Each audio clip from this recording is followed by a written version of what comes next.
इस अपनी जो चैप्टर है उसमें आज मैं आपको बताऊँ इसका 12वां न्यूमेरिकल क्वेश्चन पेज नंबर 90 पर नंबर पर दे रखा है। इसमें दो पार्टनर है ईशु और विशु, 3-2 के अनुपात। ईशु और विशु इनका लाभांश का अनुपात है 3 और 2। और तीसरा पार्टनर आ रहा है इसमें नीशु 1/6 हिस्से के लिए, और 1/6 हिस्से के लिए ये कैपिटल लेकर आ रही है 56,000 रुपये। ठीक है।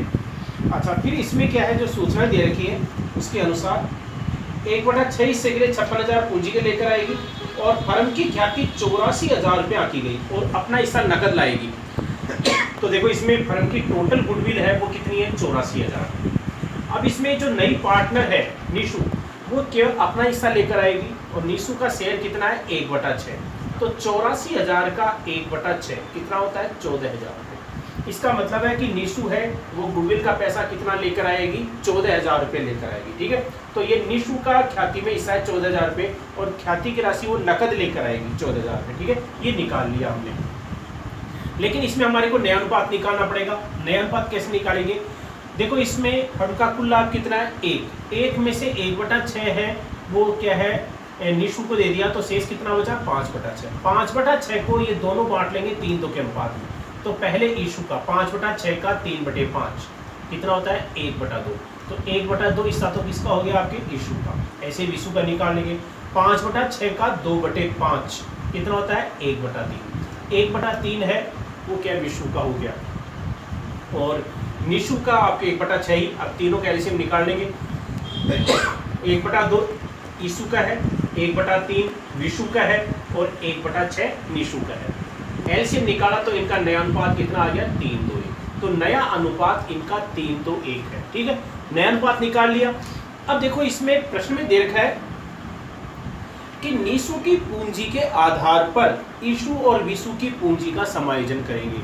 तो सबसे पहले तो फर्म की कुल नई पूंजी ज्ञात करेंगे। कैसे ज्ञात करेंगे, चूंकि 1/6 हिस्से के लिए नीशु की पूंजी कितनी है, 56,000। तो फर्म की कुल पूंजी कितनी है, 1।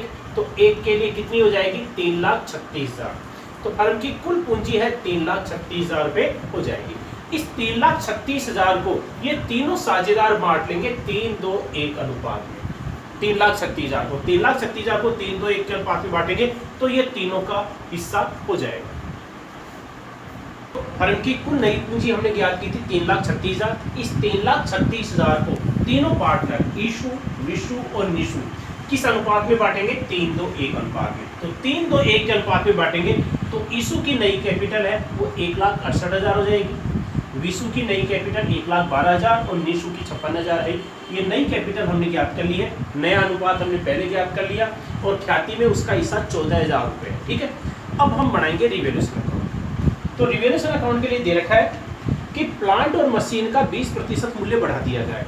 तो पुरानी बैलेंस शीट में प्लांट मशीन का मूल्य दे रखा है 70,000। तो 70,000 का 20% कितना होता है, 14,000।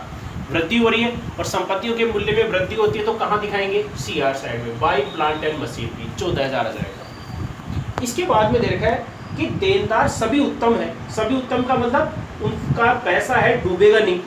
जो पहले हमने प्रोविजन फॉर बैड डेब्ट्स मान रखा था वो डूबने की संभावना थी, यानी कि उसकी आवश्यकता नहीं है। और प्रोविजन फॉर बैड डेब्ट्स वो लायबिलिटीज होता है। तो इसमें पुरानी बैलेंस शीट में प्रोविजन फॉर बैड डेब्ट्स के नाम से 7,000 रुपये घटा रखे थे अपने देनदारों में से, यानी कि अब वो पैसा नहीं डूबेगा। जब पैसा नहीं डूबेगा यानी कि दायित्वों में क्या है, कमी हो गई। और दायित्वों में कमी होती तो कहाँ दिखाते हैं, सीआर साइड में। तो by provision for bad debts 7,000 रुपये ये दिखा देंगे। यानी कि हम नई बैलेंस शीट में ये प्रोविजन फॉर बैड डेब्ट्स है वो डेटर्स में से लेस नहीं करेंगे। इसके बाद में देखा कि 9,800 रुपये का दायित्व है जो लेनदारों में शामिल है उसे नहीं देना पड़ेगा।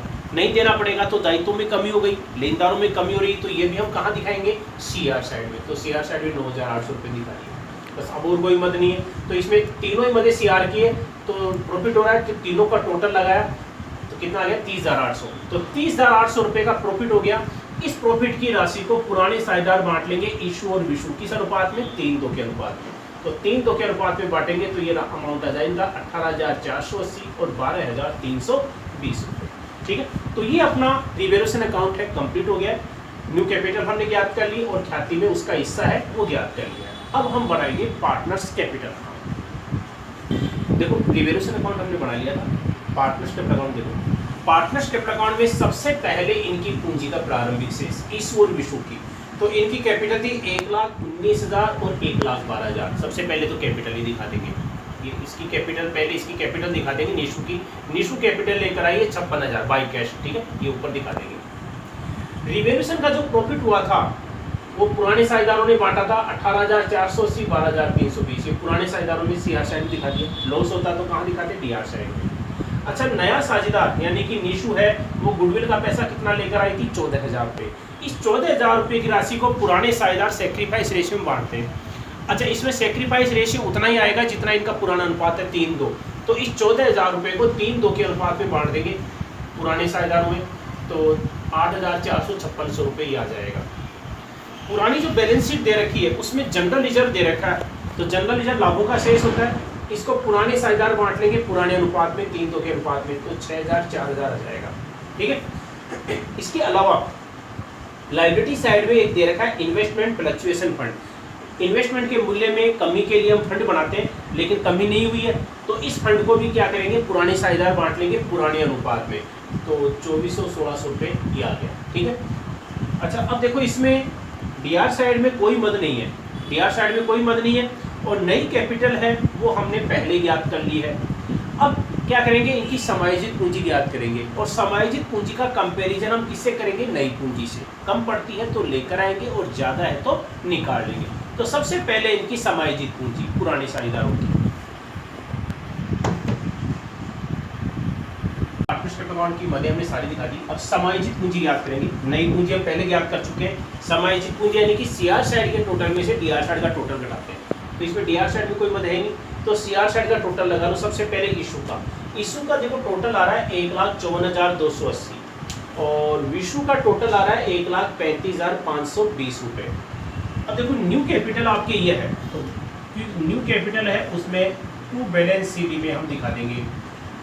इशू की जो नई पूंजी है वो है 1,68,000, और समायोजित पूंजी इसकी 1,54,280 यानी कि कम पड़ रही है, तो ये पैसा लेकर आएगा।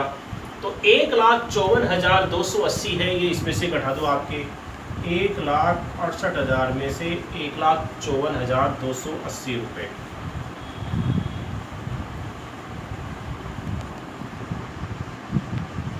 ₹13,720। तो ये 13,720 रुपये लेकर आएगा कौन, इशू। तो 13,720 रुपये ये दिखा देंगे, अलग से लिखने की जरूरत नहीं, इसी क्रम में दिखा देंगे, ठीक है। तो ये आपके टोटल, इसका तो हम लगा देंगे 1,68,000, ठीक है, ये 1,68,000। अब इसके बाद में देखो आपके दूसरा विशु की जो समायोजित पूंजी है वो है 1,35,520, और इसकी नई पूंजी है 1,12,000, तो इसकी समायोजित पूंजी ज़्यादा है, तो बैलेंस शीट में तो पहले लिख देंगे 1,12,000, तो इसकी ज़्यादा है, तो ये क्या करेगा, पैसा निकाल लेगा। निकालेंगे तो कहाँ दिखा देंगे, डीआर साइड में। तो कितना ज़्यादा है ये देखो, आपके 1,35,520 में से 1,12,000 रुपये लेस कर दो, 23,520 रुपये, तो 23,520 रुपये ये आ जाएगा, ठीक है। तो 1,35,520 रुपये ये टोटल आ जाएगा इसका। और तीसरी जो निशु की कैपिटल उसकी 56,000 ये लेकर आई, और बैलेंस शीट में भी यही 56,000 है। तो ये अपना पार्टनरशिप अकाउंट तो कंप्लीट हो गया। अब हम बनाएंगे नई बैलेंस शीट। अब देखो इसमें नई बैलेंस शीट, तो नई बैलेंस शीट के एसेट्स पक्ष में सबसे पहले दे रखा है कैश एट में। तो पहले का जो कैश बैलेंस है पुरानी बैलेंस शीट में वो था 87,000। 87,000 कैश बैलेंस पहले से था, और देखो ये 13,720 रुपये इशू लेकर आया क्योंकि इसकी समायोजित पूंजी कम पड़ रही थी, ये हमने जोड़ दिया, ठीक है। अच्छा, नया साझेदार जो है निशु, ये 56,000 रुपये तो कैपिटल के लेकर आई, और 14,000 रुपये गुडविल के लेकर आई कैश में, ये भी हम जोड़ देंगे, और 23,520 रुपये इसने निकाल लिए, ये हम लेस कर देंगे। तो इस प्रकार से कैश बैलेंस है वो कितना आ जाएगा, 1,47,200। तो कैश एट बैंक है 1,47,200 आ जाएगा। इसके बाद में देखो डेटर्स, पहले जो डेटर्स थे 42,000, उसमें प्रोविजन घटा रखा था, लेकिन अब प्रोविजन की आवश्यकता नहीं है, तो 42,000 ही दिखा देंगे डेटर्स, क्योंकि हमने कम कर दिया था पहले। प्रोविजन को समाप्त कर दिया था। और इन्वेस्टमेंट में कोई परिवर्तन नहीं है, 21,000 जो था ऐसे कैसे दिखा देंगे। बिल्डिंग का मूल्य 98,000 था, उसमें भी कोई परिवर्तन नहीं है। और प्लांट और मशीनरी का मूल्य पहले 70,000 था, 20% की वृद्धि हो गई थी 14,000 की, तो 14,000 जोड़ दिए तो कितने हो गए 84,000। तो एसेट्स पक्ष का तो टोटल हो गया आपके 3,92,200। तो एसेट्स पक्ष की जो मदे है ये तो आपकी कंप्लीट हो गई है और टोटल भी अपने आ गया है। अब लायबिलिटी साइड में देखो, लायबिलिटी साइड में सबसे पहले दे रखा क्रेडिटर्स। क्रेडिटर्स पहले 66,000 थे और 9,800 रुपये की कमी हो गई है, तो क्रेडिटर्स है वो अपने कितने आ जाएंगे 56,200 रुपये। पहले जनरल रिजर्व था उसको साझेदारों ने बांट लिया, नहीं दिखाएंगे। इन्वेस्टमेंट फ्लक्चुएशन फंड है उसको भी हम नहीं दिखाएंगे, ठीक है। तो अब आती है आपके कैपिटल। तो कैपिटल ईशू, विशु और निशु। तो ईशू की कैपिटल है वो आपके 1,68,000, इसकी 1,12,000 और इसकी 56,000 और टोटल है वो कितनी आई थी 3,36,000 रुपये। तो देखो आपके टोटल है ये आ गया आपके 3,92,200, ठीक है। तो ये आपके क्वेश्चन है कंप्लीट हो गया है। 12वां क्वेश्चन, 12वां न्यूमेरिकल क्वेश्चन बताया था मैंने पेज नंबर 90 पर। तो इस क्वेश्चन को एक बार आप फिर से रिपीट करें।